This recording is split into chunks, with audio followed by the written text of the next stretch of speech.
Bonjour à toutes et à tous, bienvenue dans le podcast sur Hello Big Rusty. Hello game. Donc là on s'intéresse à la victoire défaite d'Amanda Nunes face à Juliana Peña, énorme upset, mais vous allez voir qu'on n'est pas content du tout. Là moi je suis vraiment révolté par la performance d'Amanda Nunes, je dirais même plus, c'est elle qui a perdu plus tôt que Peña n'a gagné. Vous allez voir ça dans quelques instants. Générique Rusty. Générique. Soit.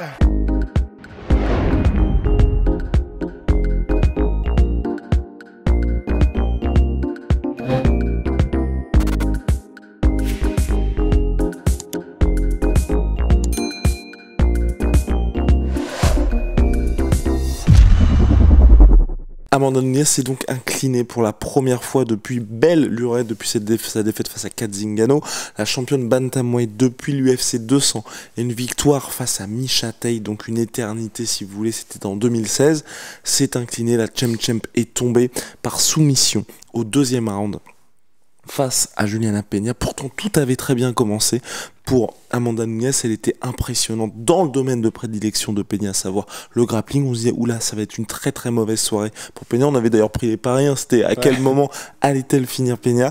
Et puis le deuxième round, on n'a rien compris, mais vraiment rien compris du tout. Enfin très très surprenant de la part d'Amanda Nunes. Je me dis peut-être qu'elle s'est dit tout simplement, elle termine tout le monde debout, elle est dans une situation de confort extrême et elle s'est juste dit elle va tomber, elle va finir par tomber. Mais même si c'était ça, elle était pas rapide, elle était pas propre dans ses techniques. Y a rien qui allait en fait. Parce que pour expliquer ce qui s'est passé, oui. Rust. En fait, ce qui s'est passé, c'est que donc tu l'as dit, premier round elle domine, on se dit bon bah ça y est, tout est bon, tout est parti. Dans le domaine de prédilection de Peña. C'est-à-dire la lutte, le clinch, tout ça, les transitions. Et le deuxième round, donc les échanges debout commencent. Et là, Nunes fait n'importe quoi. Elle ne bouge pas la tête. Elle fait des combinaisons qui sont tout le temps les mêmes et ses low kicks sont soit mal placés, soit elle hésite même à les mettre. Elle est mal positionnée pour les mettre. Très mauvais timing, elle est lente. Ses techniques sont pas propres. Et en fait, très très vite, au bout de quelques échanges, on s'est dit attends mais qu'est-ce qui se passe là en fait ? Enfin, wow. Et en gros, chaque échange, on est en mode attends mais à quel moment elle s'y met en fait ?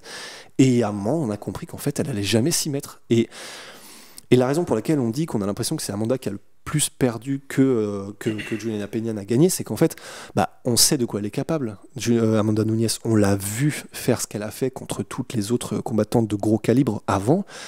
Et là, on parle de quelqu'un qui a quand même battu Holly Holm, strikeuse d'élite, mais oui, et Valentina Shevchenko par 2 fois.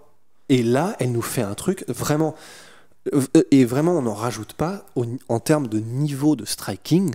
Là, faut remonter aux années 2000 pour trouver des trucs comme ça. Enfin, les échanges qu'il y avait, il y a même des moments où franchement, j'avais des flashbacks, tu sais, de Don Fry, je crois que c'est Takayama, où ils se chopent par la nuque et ils font des trucs sans aucune technique.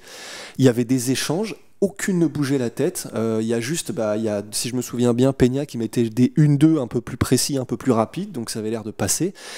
Mais vraiment, c'était tellement pauvre techniquement de la part d'Amanda Nunes, alors qu'on sait de quoi elle est capable, qu'on n'a rien compris.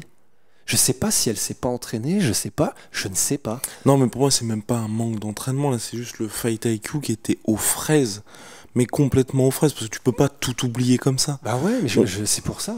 On parle de quelqu'un qui a battu tout le monde, qui a nettoyé la catégorie. C'est vrai que même si sa belle victoire face à Chris Cyborg, ça avait pas non plus, pour le coup, c'est Chris Cyborg qui avait aussi fait n'importe quoi, et c'est là où on s'est dit, c'est dommage, mine de rien, qu'un combat aussi attendu se termine de cette manière-là. Mais en tout cas, là, pour Nunes, je regrette aussi que lors de sa post-fight interview, elle ait pas justement mis l'accent là-dessus, tu vois, j'ai un petit peu fait des erreurs. Mais oui, elle a même dit l'inverse, elle a dit, j'étais bien préparé. Exactement. Donc peut-être qu'à l'avenir, elle va revenir sur ce qui s'est passé sur le combat. En tout cas, c'est ce qu'on souhaite de manière un petit peu plus éclairée. Mais là, pour nous, vraiment, c'est ultra surprenant. Les gens qui sont hyper impressionnés par ce qu'a fait Juliana Peña. Enfin, honnêtement, moi, c'est pas... On en parlait avec Ross Joe Rogan, qui est là en mode le plus gros upset de l'histoire de l'UFC. Quand vous regardez ce qui s'est passé pour Holly Holm face à Ronda Rousey, là c'est une vraie belle performance d'Holly Holm, mais là c'est quelque chose d'indiscutable. Là on est dans une situation où vraiment il y a la revanche et Nunes fait du Nunes, elle se fait déglinguer en fait, Peña. Enfin, j'ai vraiment beaucoup de mal moi avec ce combat-là.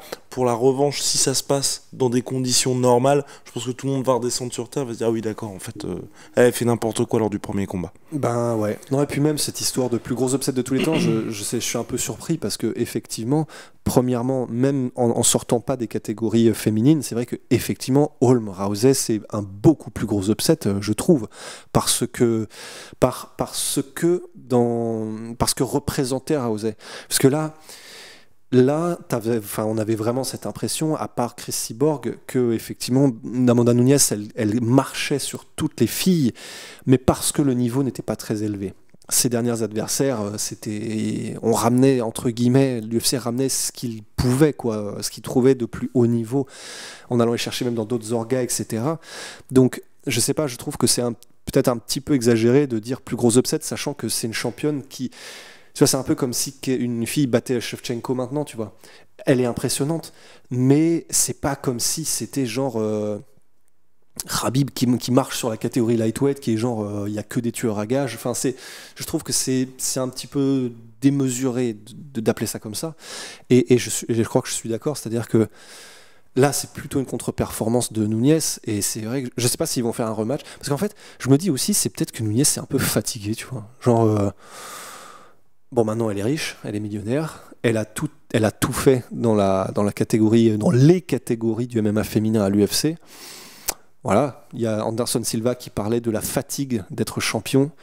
Peut-être que c'était ça pour Nunes, quoi. En plus, elle en parlait déjà du fait que elle avait un peu la flemme, que maintenant elle pensait à la retraite. Elle en parlait déjà. Elle avait, comme on dit, déjà un pied dehors, quoi. Et peut-être que c'est ça. Je sais pas. Mais en tout cas, je sais pas quoi en penser en fait, quoi. C'est contre-performance, peut-être un rematch, oui, et effectivement si elle fait une grosse performance, d'accord, mais alors dans ce cas-là, qu'est-ce que ça aurait été que ce combat, quoi. Exactement, je ne comprends pas, Rust. Je comprends pas du tout ce qui s'est passé de la part d'Amanda Nunes. Ce qui est sûr, c'est qu'on l'a dit après le podcast, là tout le monde va vouloir affronter Peña. Ouais, ça c'est un peu en mode quand Bisping a gagné le titre en middleweight, en fait, c'est en mode tout le monde maintenant est en mode ah putain c'est prenable, je veux.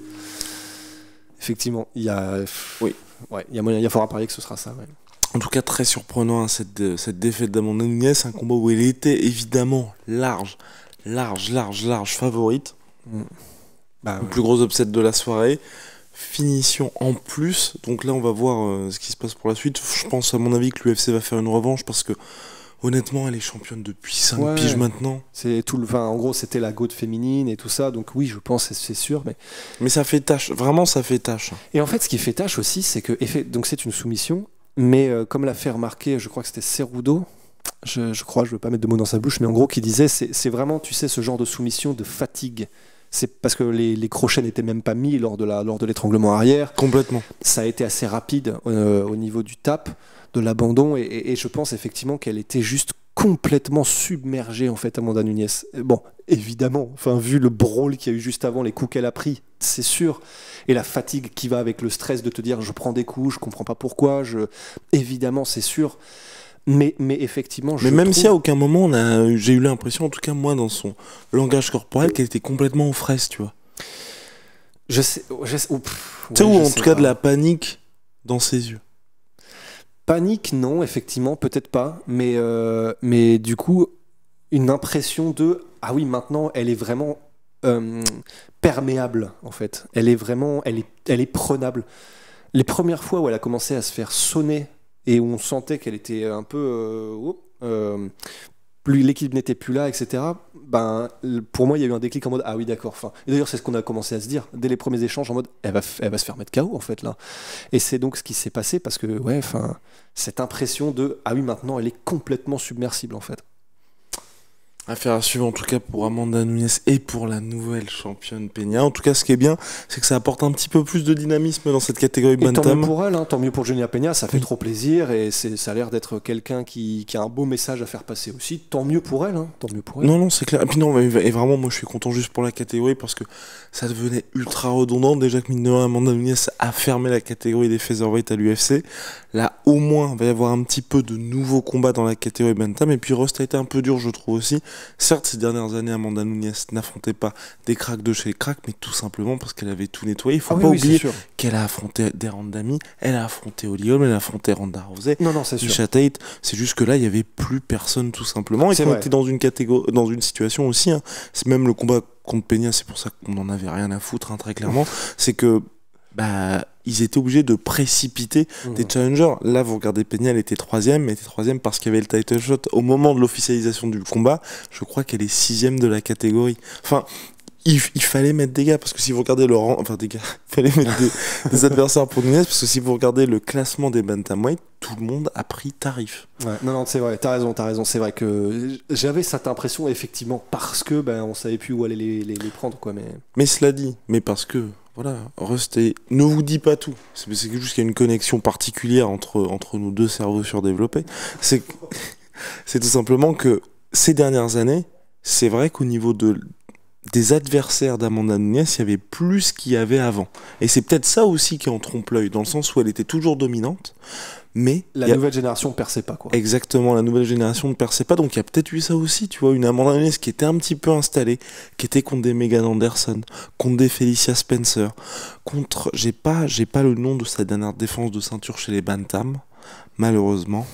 Mais ouais, non, je sais plus. Ouais, nous n'avons pas, mais en tout cas, voilà, c'était plus on va dire la même adversité de ce qu'elle avait pu connaître précédemment, où là on se disait, ok, là c'est vraiment pour l'histoire ce qui est en train de se passer du côté d'Amanda Nunes. Voilà. Ouais. Donc là ça apporte du dynamisme. On a fait le tour sur la question. Big shout out à D'accord, Louis.